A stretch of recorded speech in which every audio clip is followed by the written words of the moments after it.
Então a gente precisa voltar um pouquinho para entender o contexto em que se coloca essa mensagem de Fátima, esse fechamento da mensagem de Fátima para 1960.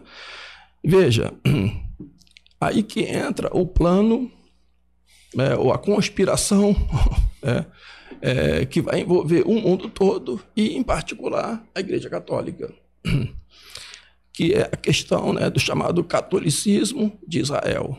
É um dos capítulos aí do meu livro. Aqui, capítulo 12.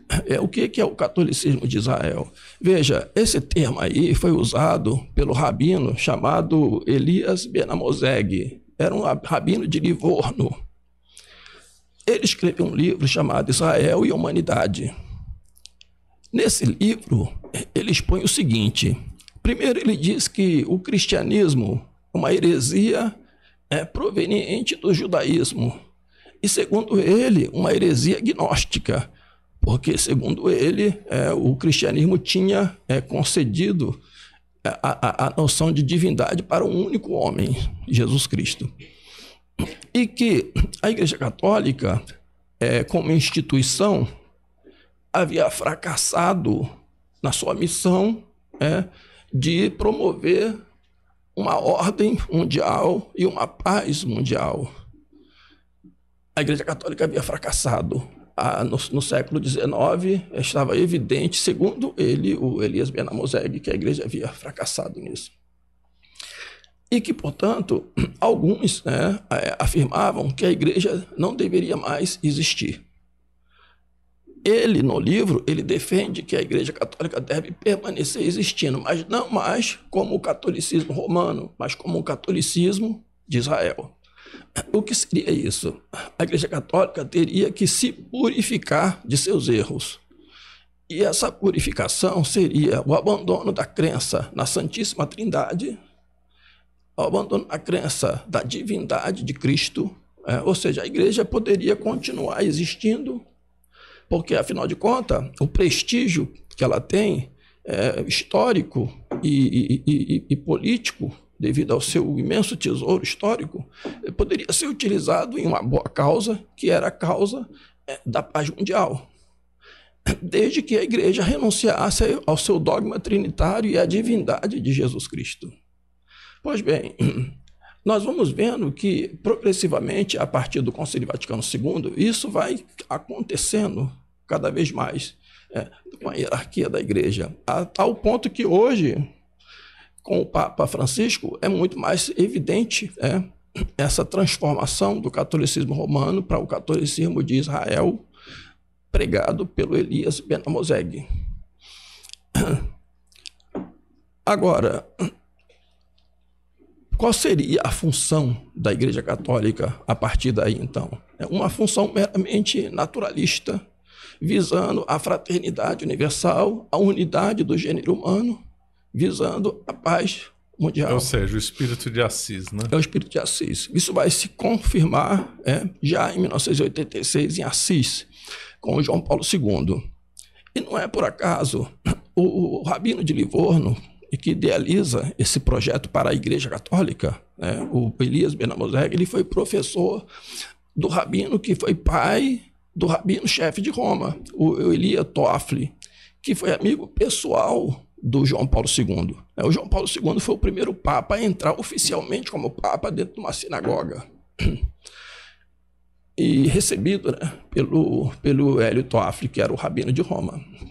Então veja que é impossível que o João Paulo II não tivesse conhecimento do que era o catolicismo de Israel. No meu livro eu vou apontar outros indícios disso.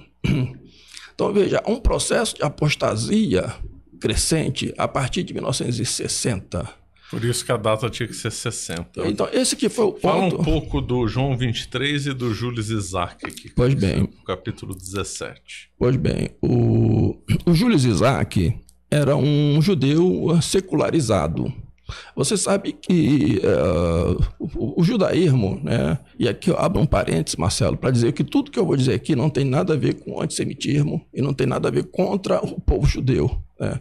Existem aspectos no judaísmo, porque o judaísmo, ao contrário do que muitas pessoas pensam, não é uma coisa monolítica. Não é nada uniforme. Não é uniforme, e ao longo da história sofreu também um processo, né, de desenvolvimento histórico. Aqui nessa nossa conversa, eu vou me referir mais ao judaísmo moderno, que é derivado da cabala luriânica, que vai dar origem ao hassidismo. Então, veja, durante o século XVIII para o século XIX, houve de fato um processo de secularização do judaísmo na Europa Ocidental, que é chamado Haskalah, o iluminismo judaico, né? Isso. O Jules Isaac era mais ou menos dessa linha.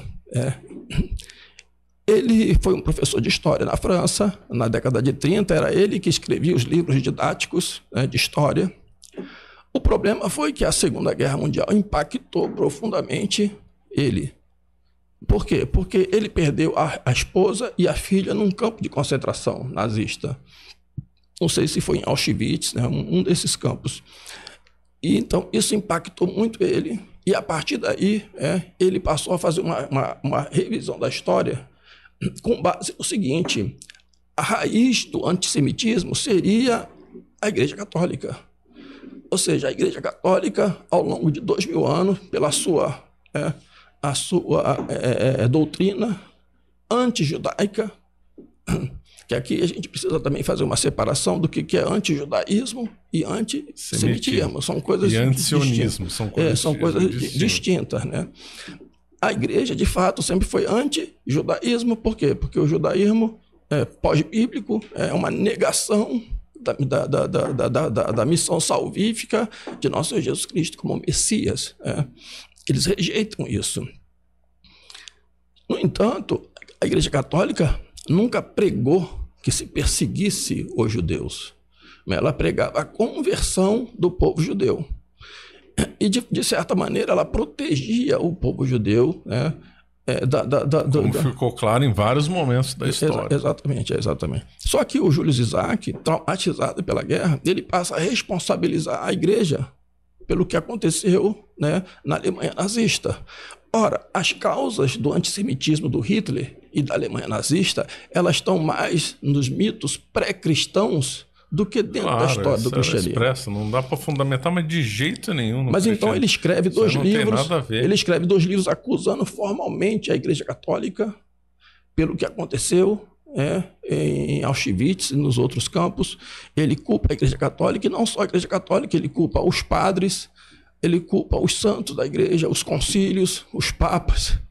Então, baseado nesse livro dele, ele escreve um livro chamado Jesus e Israel, e nesse livro ele estabelece 18 pontos que a Igreja forçosamente precisa rever com relação aos judeus.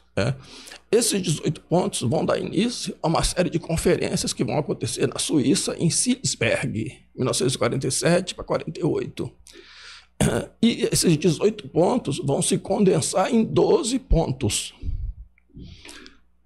A partir daqui, essa conferência de Silisberg é muito importante, é muito pouco comentada pelos historiadores, mas ela é muito importante, porque muita gente importante participou desses encontros em Silisberg.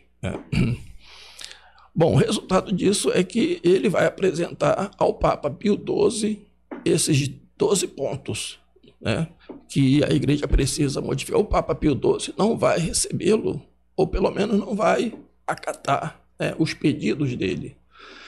Quem vai fazer isso vai ser o João XXIII.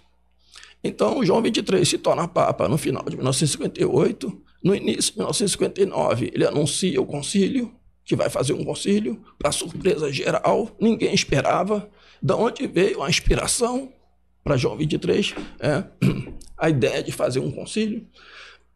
E no mês de junho ele encontra Jules Isaac. Então há um encontro, e nesse encontro fica acertado. Esse encontro foi em 1960? 59. E é interessante, né, que ele vai ler o segredo depois disso. Ele vai ler o segredo em setembro, mais ou menos. Ele vai ler o terceiro falar que segredo. É os profetas da desgraça. Exatamente.